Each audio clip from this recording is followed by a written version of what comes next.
تحصیل رو انجام.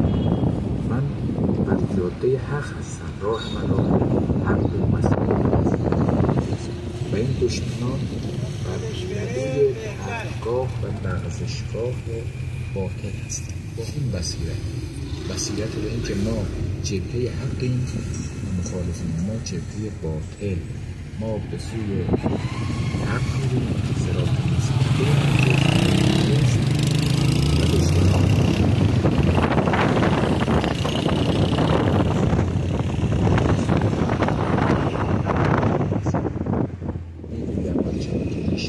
استغفرالله برای خودم و شما از خدا طلب مغفرت و رحمت دارم.